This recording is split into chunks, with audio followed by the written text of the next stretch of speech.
एक कवि था, वो बहुत गरीब था। एक बार गरीबी से परेशान होकर उसने राजा से हेल्प मांगने का डिसाइड किया।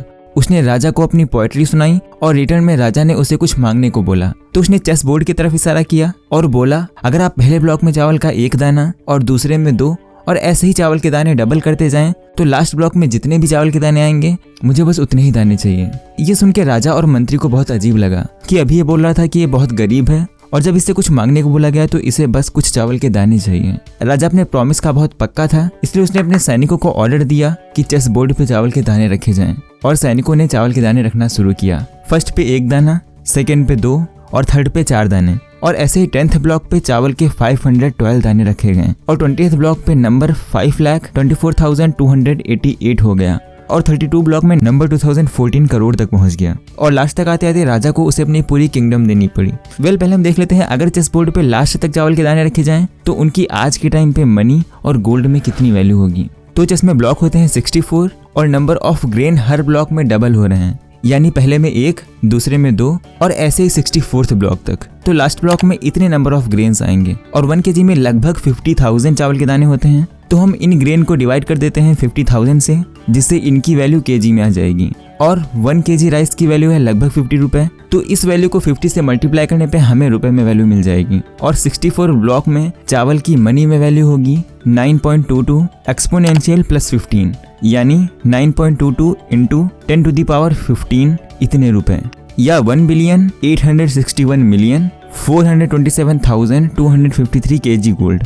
एलॉन मस्क के 2% वेल्थ का तो नहीं पता, बट इतना गोल्ड वर्ल्ड हंगर जरूर खत्म कर सकता है। अगर हम इसे ग्राफ में प्लॉट करें तो हम देख सकते हैं कि ग्राफ में 54 ब्लॉक तक ये एक हॉरिजॉन्टल स्ट्रेट लाइन है और 99% ग्रोथ लास्ट 8 या 4 ब्लॉक में हुई है। वैसे तो इस एग्जाम्पल में ग्रेन्स डबल हो रहे हैं, यानी 100% का रिटर्न, जो कि रियलिटी में पॉसिबल नहीं है। तो हम इसे दूसरे एग्जाम्पल से अच्छे से समझते हैं।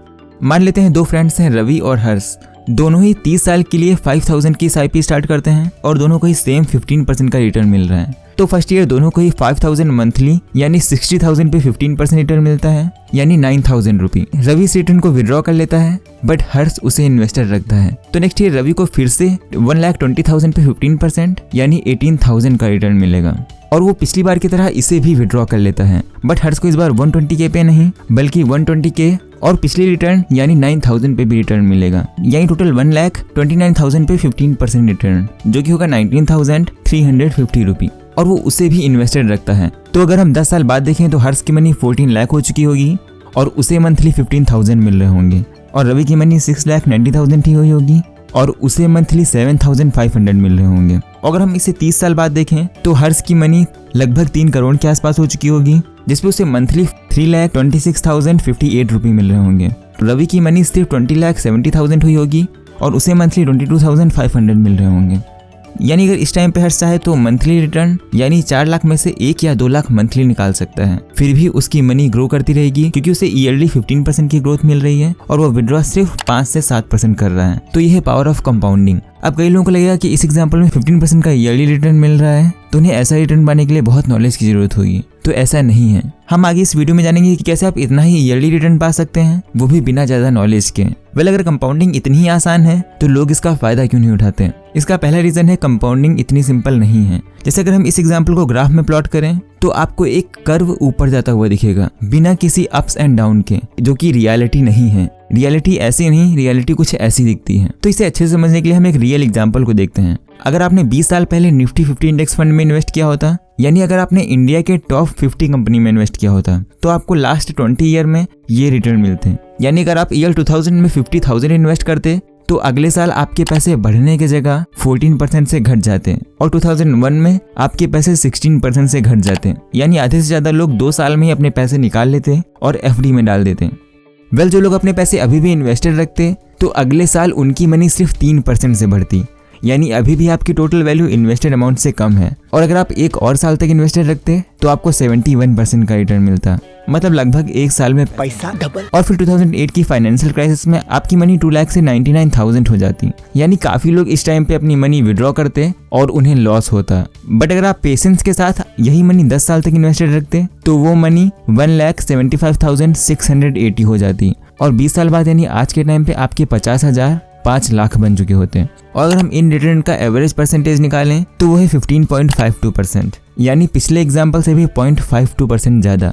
इस 0.52% से भी लॉन्ग टर्म में बहुत ज़्यादा फर्क पड़ता है। इसे हम आगे वीडियो में डिटेल में जानेंगे। अगर हम इसे ग्राफ में प्लॉट करें तो आपको पता चलेगा कि क्यों लोग कंपाउंडिंग का फायदा नहीं उठा पाते, क्योंकि रियलिटी में आपकी मनी स्ट्रेट लाइन में नहीं बल्कि कई प्रॉफिट और लॉस से होते हुए जाएगी। इसीलिए लोग अपने पैसे निकाल के एफडी कराना पसंद करते हैं, क्योंकि उन्हें वहाँ पे एक स्ट्रेट ग्रोथ मिलती है। और अगर आप इसी सेम मनी की एफडी कराते हैं जिसपे अगर आपको 5% रिटर्न मिलता तो आपकी मनी की आज के टाइम पे वैल्यू होती 1,46,000, जो कि इस इंडेक्स फंड के रिटर्न से 3,80,000 कम है। और ये मनी एक्चुअल में बढ़ी नहीं बल्कि घट गई है, क्योंकि पिछले 20 साल का एवरेज इन्फ्लेशन रेट 6.25% था, यानी आपकी मनी 1.25% से घटी है। अगर आप निफ्टी 50 इंडेक्स फंड में इन्वेस्ट करते तो आपकी मनी 9.27% से बढ़ती। इसीलिए एफडी में आपको फिक्स ग्रोथ तो मिल जाती है, बट रियलिटी में आपका लॉस होता है, या बस आप अपनी मनी को इन्फ्लेशन से बचा सकते हैं। इसीलिए इंडेक्स फंड एक बेटर ऑप्शन है, जहाँ पे आपको इजीली 15% की ग्रोथ मिल जाती है। और पिछले 20 साल में इकोनॉमी 2 क्राइसिस से भी होकर गुजरी है,